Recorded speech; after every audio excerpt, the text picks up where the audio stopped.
So, there's another podcast on Charlie Hayes' site, the eternalstate.org, with John Wheeler, who was Charlie's final teacher. Charlie was my teacher. So it's really good to hear people pointing in a way that's very direct and just unwavering, because that's really the clincher in this, is when there's an uncompromising willingness to just keep hammering away at the simplicity of being this right here. Because what I was really interested in as a seeker was becoming. This has been spoken of a lot. The idea of becoming someone, something better, becoming enlightened or becoming liberated or whatever it is. And being caught in that modality, because as soon as the notion of being separate arises, whatever age, 2.5 maybe, and I'm actually a seeker from right off the bat. I'm seeking what seems to have been lost, which is wholeness. The feeling that there's one. Not even necessarily the feeling, but the recognition of oneness. Because what happens is there's the seeming split, there's a seeming me entity that gets created that seems to be apart from the deeper sense of oneness. So this has been beaten to death already. So this is nothing new, obviously.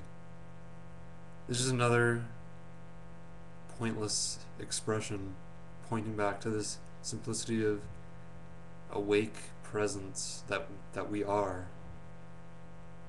I heard in that podcast I mentioned, they mentioned that this is the birthright. Not even the birthright, because we are it. We are this.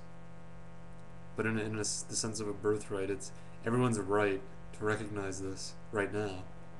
It's not a path reserved for the few or those who meet the requirements and have met the right guru and all of that extra wrapping, the wrapping paper on the gift.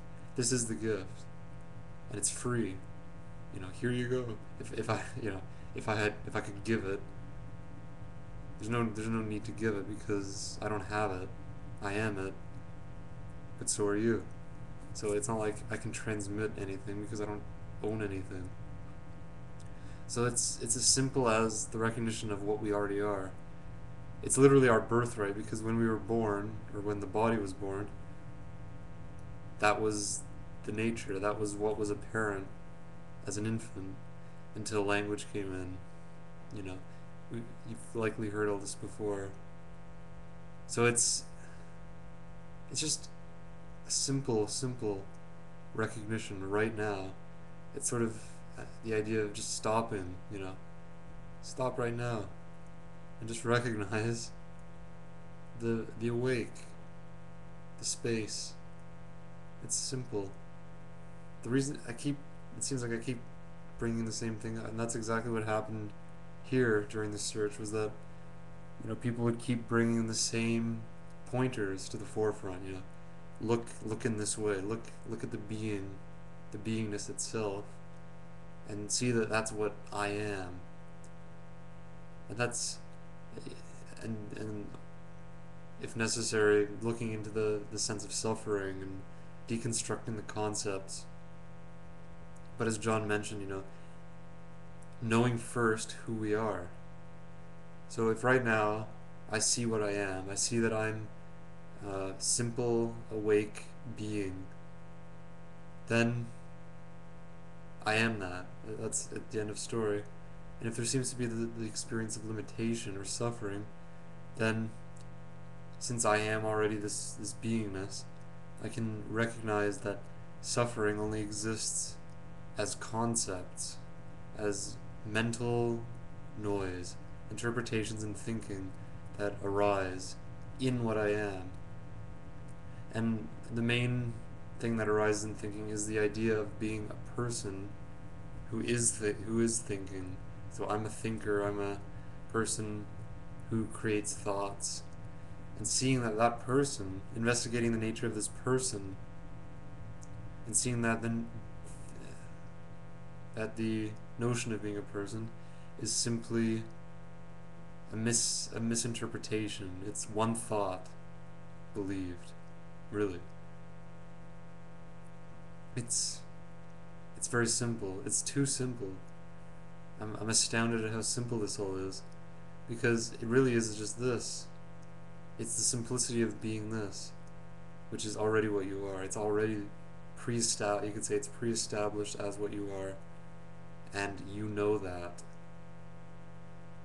I was talking to my girlfriend, and she's interested in, some Christian.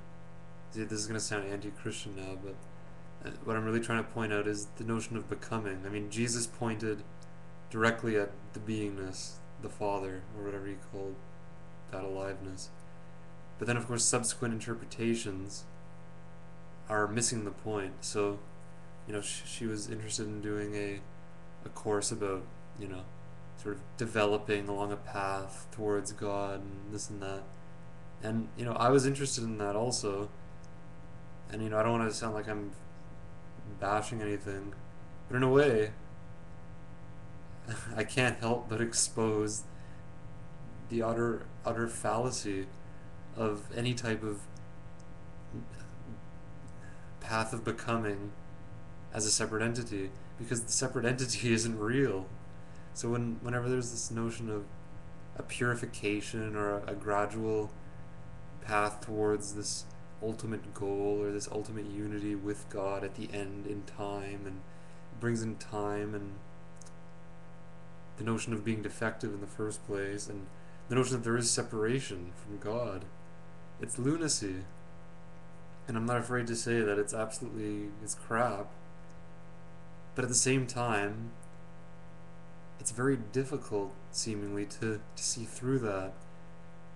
Because it seems like it will work. That's the trouble. It seems like it's not quite working now, but if I keep at it, it will work eventually. See, the beauty of those that point in this direct, simple way is that nothing needs to work. There's no need for anything to work, because there's no one that needs any work. There's no one that needs to work on themselves. That's the beauty of it. I mean, the body mind can improve, but there's no one in the damn thing to need any help. So the beingness doesn't need help, and I am that. And so are you. It's not exclusive. It's not like I am that and you are defective or something, or I'm enlightened, you're not, or any of that nonsense. There is only the beingness, and body minds happen. So there's only oneness, and this is it. This is oneness. It's just a matter of a direct noticing of that. It seems like the oneness is in the background, or the unchanging aspect is in the background. So just notice the background. How hard can that? It's just, see, it seems hard because of the nature of being addicted to the stories. So it's just a matter of noticing where the stories happen in right now. It's very simple. It's seeing that in which stories and emotions and the notion of being a separate self arise in, and paying attention to the reality of unchanging being, because it's unchanging. It's obviously more real than anything that does change. And see, I say it's so obvious and this and that, but it may not be obvious until it's really looked into, and with some kind of curiosity, childhood curiosity. It's like being a child. It's childlike simplicity and wonder, because that's what we are. Anyway, the sun can come out now, you could say. The clouds can be seen as clouds, and the sun can be seen to shine in its vibrant clarity. But that's just that's poetry. The sun's always there. You are the sun. But we've taken ourselves to be a person looking for the sun, right? A person trying to look through clouds and storms. But if I am the sun, then that's the end. So you are that. I love you, and thanks for listening.